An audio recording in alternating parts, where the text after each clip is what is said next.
Siguiendo el orden de los contenidos temáticos de este módulo, pasamos al de el análisis estadístico. El análisis estadístico depende del tipo de variable y se define como el análisis que emplea técnicas estadísticas para interpretar datos, interpretación que puede ser usada en la toma de decisiones o para explicar los condicionantes que determinan la ocurrencia de algún fenómeno que altera la seguridad y la convivencia ciudadana. Este análisis estadístico puede involucrar el análisis univariado y el bivariado. En el análisis univariado solo se recoge información sobre una característica de una población, por ejemplo, los rangos de edad de los alumnos de una clase o los rangos de edad de víctimas fatales por armas de fuego durante el año 2012. Por otro lado, en el análisis bivariado se habla de cruce de variables y recoge información sobre dos características de la población. Por ejemplo, el número de hijos por obrera en una empresa o el número de homicidios por arma de fuego en el fin de semana. Las variables en un análisis univariado o bivariado hacen referencia a las características de una población. Veamos entonces a qué nos referimos con el término población. En términos estadísticos, una población es el conjunto de individuos o cosas sometidos a estudio. En el análisis estadístico también hablamos de muestras. Una muestra es una parte o subconjunto de una población que vamos a estudiar. Otro concepto que utilizamos frecuentemente es el de datos crudos, que se refiere a los datos que no tienen ningún tipo de procesamiento, razón por la cual no son significativos. La distribución de frecuencias hace alusión a los datos organizados de tal manera que expresan la frecuencia de ocurrencia del fenómeno observado. En otras palabras, se refiere al número de veces que se repite un hecho. Estos datos se presentan en tablas, las cuales sirven para ordenar los datos, agruparlos de forma coherente o para hacer un resumen de los datos. El formato de una tabla estadística, llamada también tabla de frecuencias o tabla de distribución de frecuencias, debe considerar un título, el nombre de la variable en estudio y la frecuencia con la que la observamos. Cuando usamos el término frecuencia es necesario precisar qué tipo de frecuencia, la cual puede ser absoluta. Es el número de veces que se presenta un valor o categoría de una variable. En una fórmula es representada por el símbolo F sub i. Frecuencia relativa. Es la relación que existe entre la frecuencia absoluta y el número total de casos. La frecuencia relativa se puede expresar en términos de porcentaje o de proporción y en una fórmula es representada por el símbolo F sub r. De igual forma, también podemos hablar de frecuencia absoluta acumulada, que corresponde a la frecuencia absoluta de un periodo sumada a todas las frecuencias absolutas de los periodos anteriores. Finalmente está la frecuencia relativa acumulada, que es el porcentaje de la frecuencia relativa de un periodo sumada a las frecuencias relativas de todos los valores anteriores. Es decir, que es la sumatoria del primero y el segundo y de estos con el tercero y así sucesivamente. Se recomienda que estas expresiones estadísticas se usen cuando se tienen grandes cantidades de datos, ajustando las cifras significativas. Acabamos de introducir un nuevo término que es importante definir: las cifras significativas. Son los dígitos de un número que se conocen con seguridad y nos dan certeza sobre lo que estamos midiendo.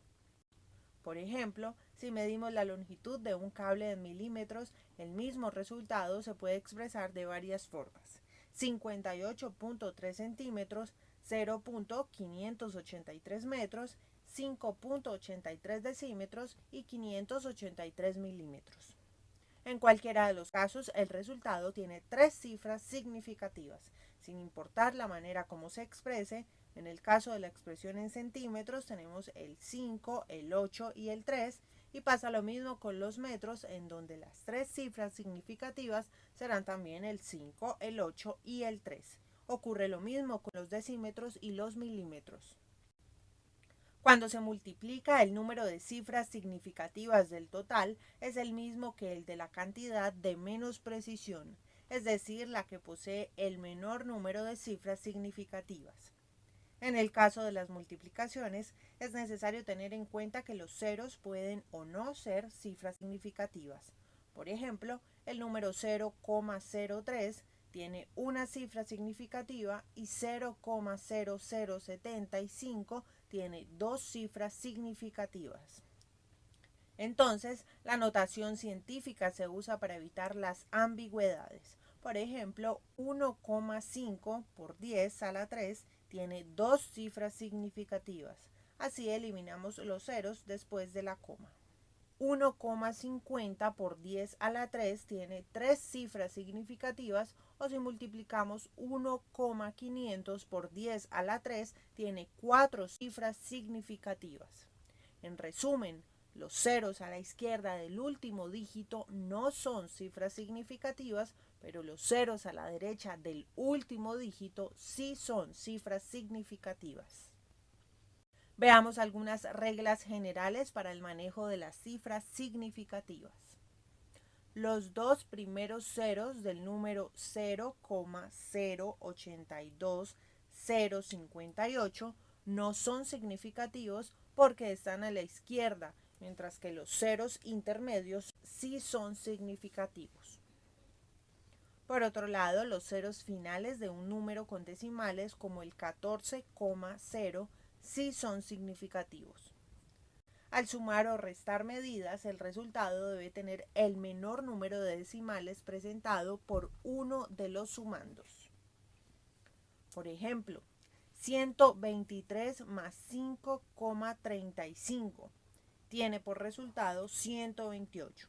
Esto quiere decir que eliminamos los decimales porque el número con menos cifras significativas es 123, el cual no tiene números decimales. Otro ejemplo es 1,000 más 0,0003 y es igual a 1,000, porque el resultado debe tener solo tres cifras significativas decimales presentes en el primer sumando. Pasemos ahora a hablar de las reglas del redondeo, teniendo en cuenta que redondear es eliminar cifras significativas de un número decimal buscando obtener un valor aproximado. Veamos algunos ejemplos aplicados de las reglas de redondeo. Acabamos de ver que en algunos casos de sumas y restas de cifras significativas es necesario eliminar una o varias de las cifras. Las reglas del redondeo nos dan una guía sobre qué hacer con las cifras que conservamos. Entonces, en este caso, tenemos el número 132,775.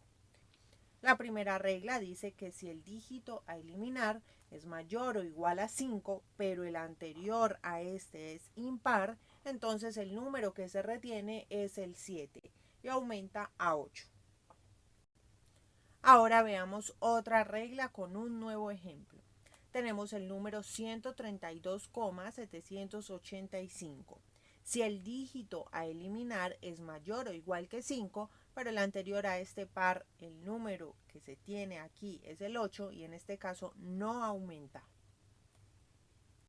Otras nociones importantes en estadística involucra la presentación de frecuencias de los datos en forma agrupada y aquí surge el concepto de el rango, también llamado clase. Este corresponde a la diferencia entre el valor máximo y mínimo de una variable, es decir, entre el límite inferior de los datos y el límite superior de los mismos. Tomemos un ejemplo descriptivo para extraer el rango o clase.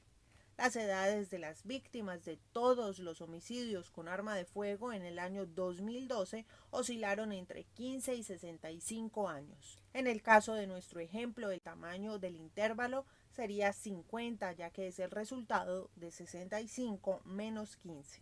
La marca de clase es el promedio de los extremos de un rango o clase. Es decir, que es el resultado de la suma del límite inferior y del límite superior, dividido entre 2. Retomando el ejemplo anterior, la marca de clase correspondería a 40 años, que es el resultado de 15 más 65 dividido entre 2. Tamaño de un intervalo de clase.